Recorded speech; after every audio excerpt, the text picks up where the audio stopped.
God will not exhort you. God will only exhort you when your motives are pure. God will only exhort you when your hands are pure. So quit the wrong prayers. You have been praying for 10 years, open doors for me. You have been praying for 10 years, exhort me. And the Bible is telling you, the man that will stand upon his holy hills is a man with a pure hands. Is a man with a clean heart. So what you should start praying now is, Lord, purify me. Lord, purge me. Did you not read in 1 Timothy chapter 2 from verse 18? It said, Hello everyone, this is David Frederick from Redemption Mandate. In this today's exciting video, we're going to dive into an important topic that holds the key to a powerful and impactful life: character building. Have you ever wondered how having the right kind of character can empower you, elevate your influence, and leave a lasting legacy? Well, you are in for a treat as we explore the incredible advantages of godly living and how it is more than just about being a good person. So grab a seat or a cup of coffee, stay tuned, and let's uncover the secret to standing on the mountains of the Lord and making a difference for generations to come. You're welcome to Redemption Mandate, where we dive into the essence of godly character and its divine impact on your life. Please do well to like the video and share it, and let's get right into the video. when a man begins to build character, the first thing God does is that God empowers him. That's the first advantage of godly living, holy living. That's the first advantage of character. In Psalm 24 verse 3, it says, who shall stand upon the mountains of the Lord? Who shall ascend his holy hills?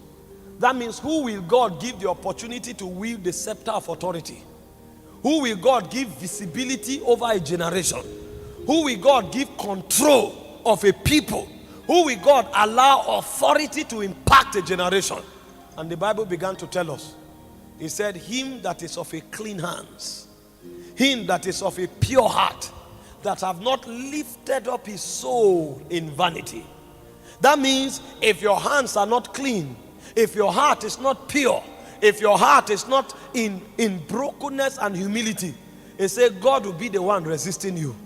That is why you may have all the creativity, but nobody will know you. That is why you have all the words, nobody will know you.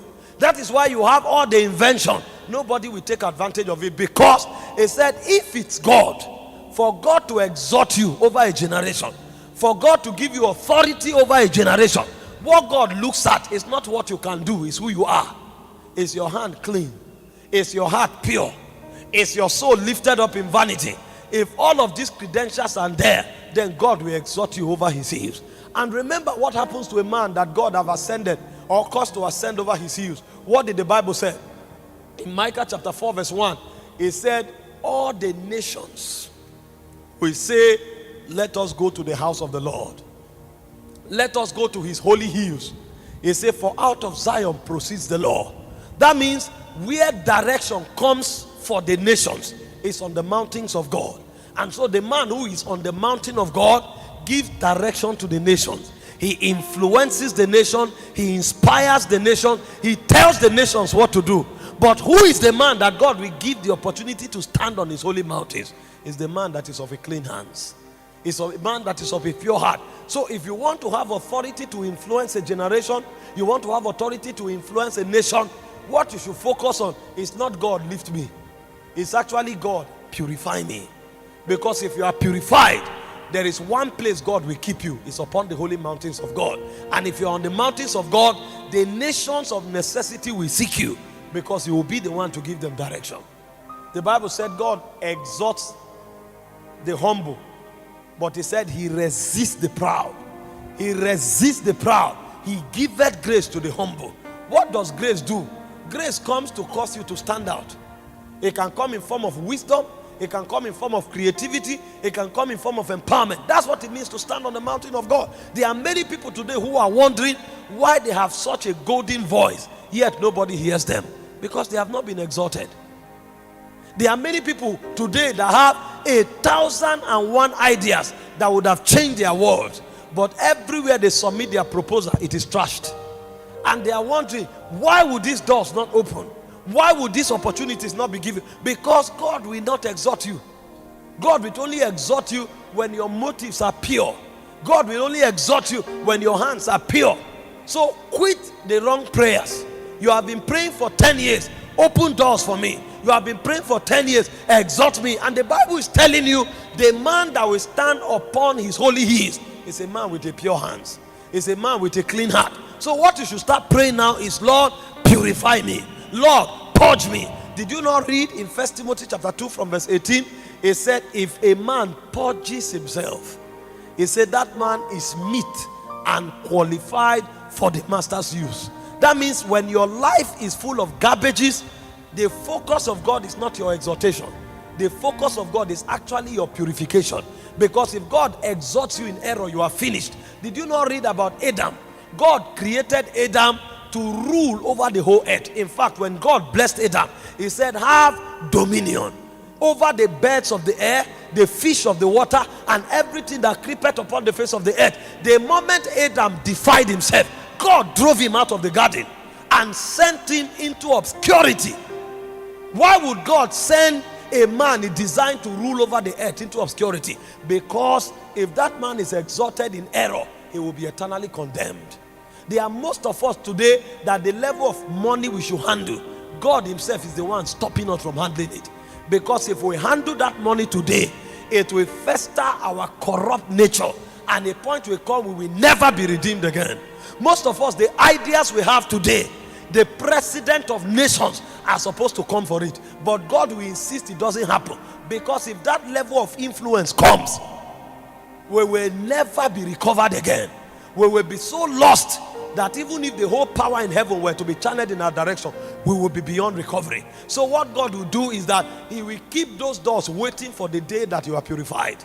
And the day you are purified, like the twinkling of an eye, things just changes, and you are wondering, is it so easy for me to have a breakthrough? Yes, it's that easy, but it is difficult for you to be transformed. That's why God faced the difficult part first. The moment your transformation is ensured, your change comes to you by free course. Believers focus on the wrong things. You have not been able to deliver yourself from the influence of clubbing, and you are telling God to empower you so that you will build a club in your own house. You have not yet been delivered from the influence of womanizing. You are telling God to breed upon this your idea to become a global vision, so that you start camping Brazilian ladies, Turkish ladies, Ethiopian ladies. You will travel for 1 year, they will not see you. The next time you return, your first son will be in Congo, your second son will be in Italy, your third son will be in Ethiopia. And at the end of the day, you empower all of them, and they bring chaos into the world. God has seen the end. His name is Alpha Omega. And because he has seen the end, he wants to work on you first before he empowers you. Because the man that will stand upon the holy mountains of God is the man that is of a pure heart. You know, people see the men God uses in politics, in ministry, in commerce, and they are wishing they should be the one. Go and find out how God dealt with those men. That's why now that they have been exalted, those things mean nothing to them. You are seeing the car they are driving. You are seeing the suits they are wearing. That's what's motivating you. Those things mean nothing to them. In fact, those things are camouflage. They need to wear them because of where they are operating. You see a man carry escorts. It's not for luxury. The level where he is now, there are too many people trying to destroy him. So he needs some form of security around him. But in your loftiness of mind, you'll see the military escort as prestige. And then you are seeing yourself, you will go nowhere. When you meet that man, what troubles him night and day is how the lives of people will be changed. When you see him come up with an invention, it's not because he's looking for money. He's thinking of better ways of improving the lives of people. And the more he thinks on these things, the more ideas come to him. But somebody else is looking for the next innovation that will make him the youngest millionaire. Vanity upon vanity. Vanity upon vanity. That's why we go nowhere. When your motives are purified, God begins to empower you. Number two, when your motives are purified, God begins to give you creative ideas. Most of the inventors today, they were not thinking invention. They were actually thinking of improving the lives of humanity. So somebody see people trekking, riding on horses for 2 months to get to a location, and is wondering, how can human beings get to their destination faster? How can human beings be saved from the peril of the crisis of having to travel long distances, going through deserts? And as he's there thinking, he looks at a bird, and he said, birds fly. Is it possible for metals to fly? And on the strength of that, ideas began to come. What he's trying to deal with is the problem of transportation, not just to be called another inventor. And as those things burden him, it triggers into creativity. But you will never think like that until you are purified. Because if you are not purified, you will keep thinking self. And the more you think self, the smaller you become. So creativity is one of the byproducts of those who are purified. Because when they are purified, they quit thinking themselves, they start thinking others. And the moment they start thinking others, things begin to open up for them. Let me give you an instance of certain men in scripture. And then you see the level of power and creativity they walked in. The first man is Daniel. In Daniel chapter 6 verse 5, the Bible said, in Babylon, which is a nation of corruption, it said they could not find an occasion against Daniel. This is a man living in the belly of corruption. And he was not just living in one corner. He was a prime minister. He was an active politician. But they said they could not find an occasion against Daniel except in his consecration to his God. What level of purity is that?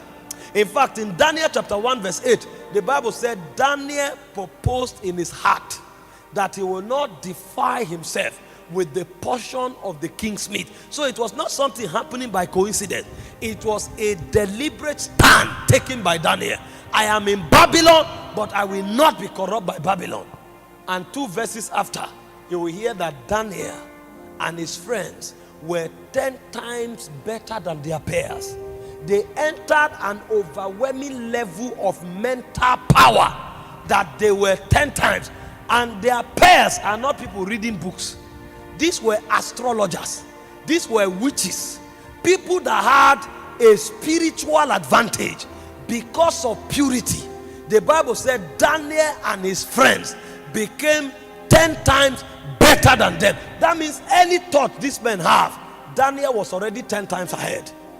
Any idea they have, Daniel is 10 times better. What kind of mental power is that? It was born out of a proposition that they will not defy themselves. The reason our generation is going backward is because corruption and decadence is taking the center seat in our hearts.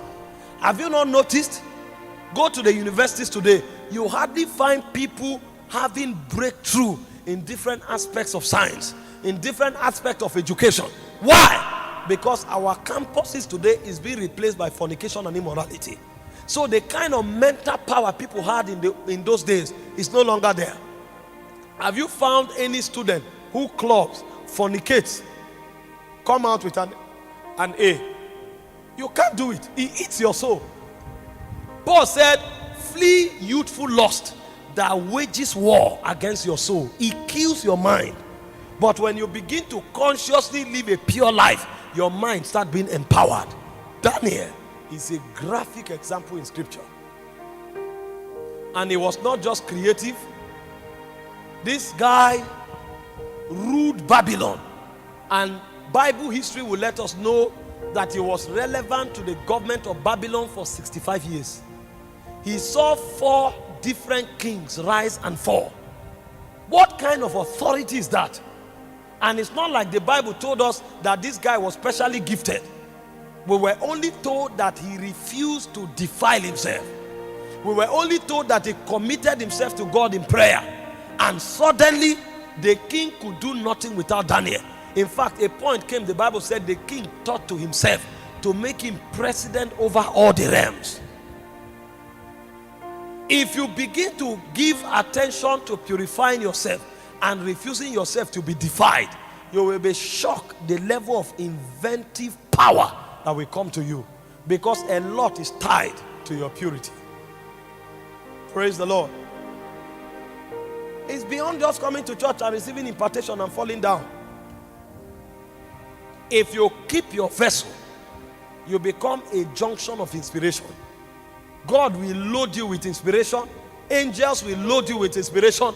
You will see creativity in everything. And nothing empowers a man like wisdom. Solomon was wise and he was so powerful at the same time, because with wisdom comes power and influence. David had to fight 44 battles. Solomon never fought one. His wisdom provided peace and security for all his bounds. In fact, the opposing kingdoms came to him with gifts just to marvel at his nation and at his kingdom. There is a level of wisdom that our generation cannot tap into because we are too corrupt. And there's a level of influence we will not have except as that wisdom comes to us. Look at our world today. They talk about energy. They are godless people. They talk about computer creativity. They are godless people. But it was not so in the beginning. At first, all the inventors, all the wise men came from the church. What has happened to the church? Because we have taken purity to the backstage. And the more the church grows in corruption, the less their wisdom grows. The owner of Microsoft is not a Christian. Enter the crypto world today, the leaders are not Christian. They are talking about transportation, going to the moon. It's people like Elon Musk that are powering it. The direction the world is going, it looks as if the church is oblivion to it. The world finance is turning from physical cash to cashless policy to electronic money. And the people heralding it, they are not from the church. And at the end of the day, we fight it. After 10 years, we come back to use it.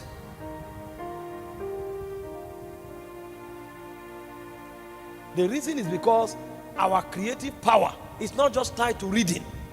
Our creative power is tied to our purity.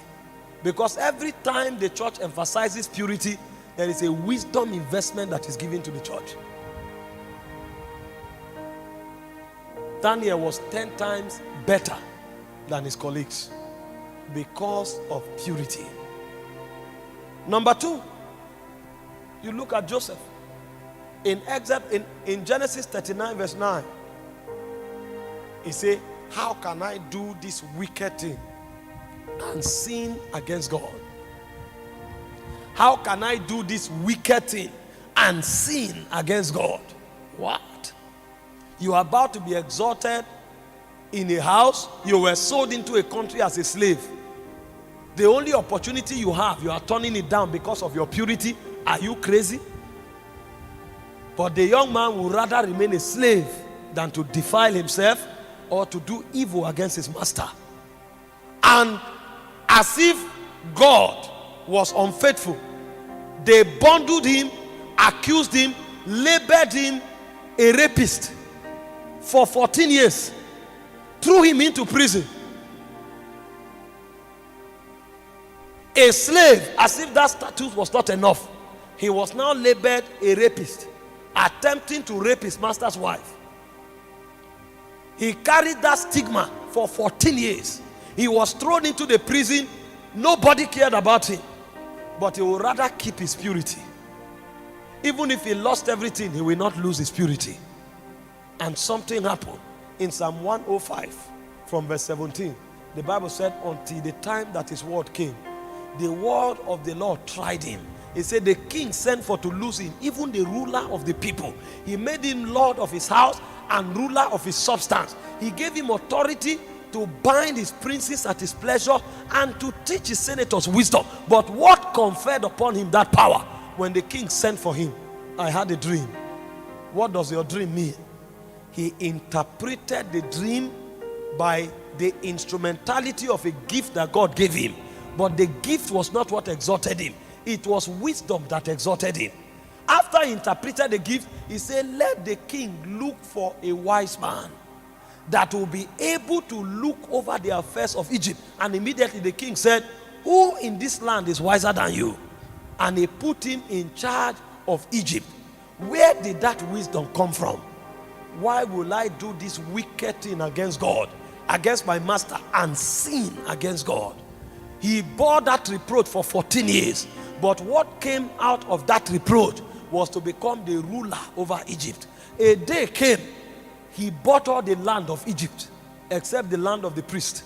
A day came, he bought the whole Egyptian, and he literally became the owner of Egypt.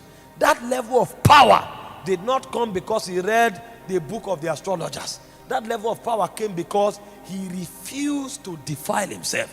You don't know what you have lost by just allowing that foolish young boy to come and take away your virginity. You don't know what you have lost by allowing yourself on a weekly basis to go to the bed of immorality, to continue in that lying, to continue in that exaggeration. You don't know what you have lost. There are many pastors on the altar. They lie about testimonies that never happen. They exaggerate over things that never happen. They think by exaggerating, the people will think of them as big.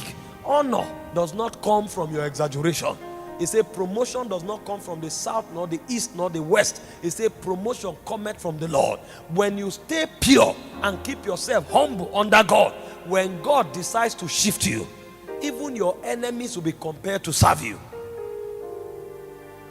The wealth of purity have not been revealed to the church. A young boy becoming a ruler in a nation he was sent to as a slave. What human connection can turn a slave to the second in command?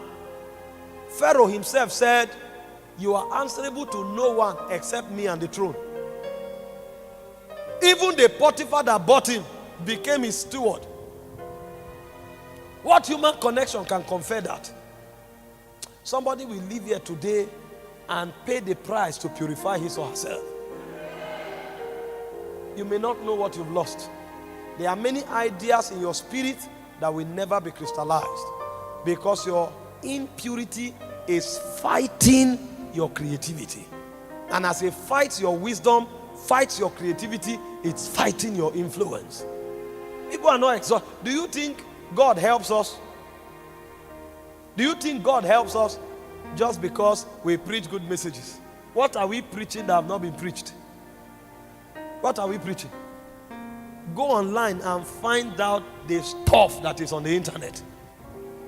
The teachers that have walked through this world and their messages have been preserved. Go on the internet, you will be shocked. Sit down and listen to Zach Punen. Listen to Derek Prince.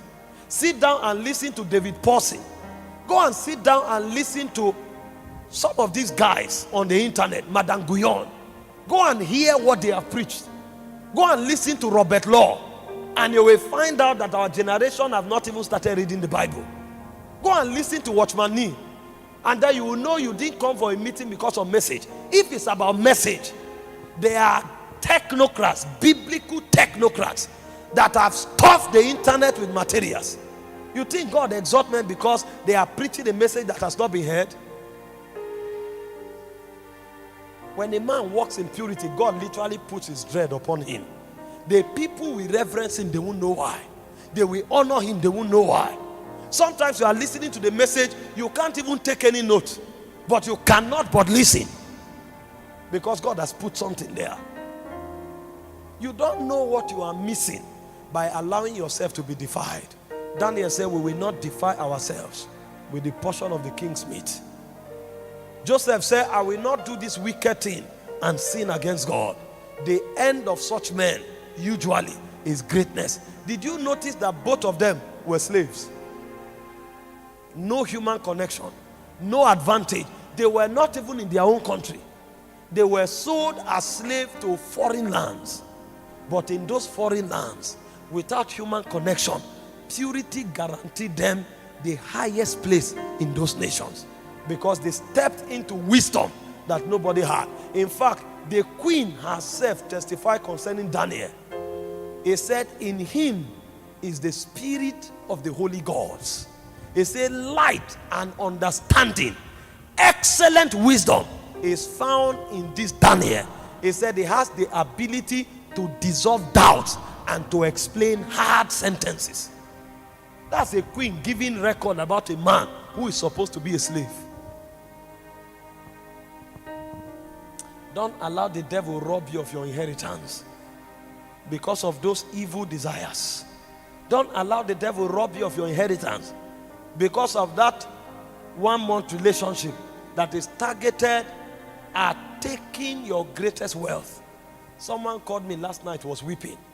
They went for NYSC camp for 2 weeks. 2 weeks. And she lost her virginity. She was deflowered 2 weeks. Because she thinks it's about pleasure. How can you lose your virginity in 2 weeks? Because people are not taught the wealth of purity. They think they can come to God and say, I'm sorry, it's gone. You are joking. Did you know already that even in heaven, there is a portion reserved for the virgins? It's not about forgiveness. God will forgive you, but you will never become relevant in this kingdom. He said the heir, so long as he's a child, is not different from a servant, even though he's Lord of all. God will place you under tutors and governors until what ought to be done is done. His mercy will forgive you, but his justice system will never allow you to be exalted. Because when you do, you will lead others into iniquity. Too important. Too important. Too important. Too important. The life of God is in you. The wisdom of God is in you. The glory of God is in you. But can you let your light shine? One of the ways to let your light shine is like Paul. Bring your body under subjection so that God can glow through you. You don't know we are in a world of darkness. I was sharing with God's servant yesterday. In Isaiah 60 verse 1. He said, you arise, shine. It's your responsibility to arise. God won't lift you up. He said, you arise, shine. That means if you don't arise, you can't shine. Your shining is tied to your rising up. And one of the ways to rise is through purity. He said, for your light is come. That means your light can come, yet you are not shining. Your prophetic word has come, but you are not shining because you have not arisen. And he said, there is darkness upon the earth and upon the people. He didn't say darkness, he said gross darkness. That darkness is why people cannot but live in iniquity. But a generation will rise that will beat their body and bring their body under subjection. A generation will rise that will purge themselves so that they are worthy vessels in the hands of God. God has visited us in this conference. There have been impartations, there have been healings, there have been power release, but there is one more thing that God needs to do for us. We need to present our hearts before the Lord and hold on to the horns of the altar this morning and tell the Lord, every area of defilement, Father, purge me. I want to walk out of this conference and take a turn in righteousness, holiness, purity, and sanctification. I know my tongue has become an instrument of lies. I know my eyes have been gazing on iniquity. I know my soul have been lifted in vanity. My body have been defiled. But Father, let your fire that purifies, purify me this morning. And give me the opportunity to do it again. This time, by grace. So, guys, as you have seen in today's discussion or in today's videos, Apostle unraveled the profound advantage of godly living, particularly focusing on the empowerment it brings from God. The key takeaway centers on character building, emphasizing that beyond talent, huh, beyond talent. It is the purity of heart and cleanliness of hands that paved the way to stand on the mountains of the Lord. So many people believe other things, but this is very vital. Drawing inspiration from Psalm chapter 24 and 3 and Micah 4:1, we learn that nations seek guidance from those on the holy mountain of God. The speaker appears to highlight the crucial link between purity and authority, cautioning against merely seeking God for exaltation and encouraging a shift towards praying for purification. You know, the message urges us to prioritize character over ambition. Many people do a lot of things, many people go for the ambitions, but emphasizing that God exalts the humble and resists the proud. Biblical figures like Daniel and Joseph serves as powerful example for individuals who thrive through purity, with Daniel becoming remarkably wise and Joseph rising to a position of influence despite challenges. Um, we all know that story from the Bible.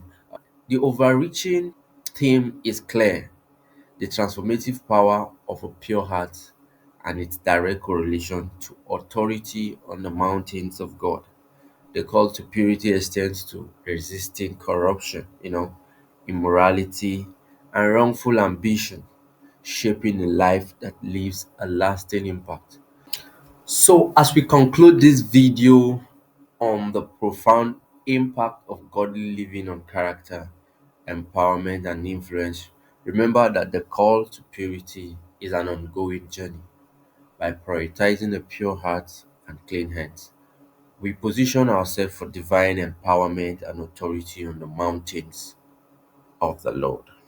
you know so guys, if you found this video insightful, don't forget to like the video, share it with those who needs this message, on your WhatsApp, on all your social media handle. And also, very importantly, do not forget to subscribe to Redemption Mandate for more enriching content, guys.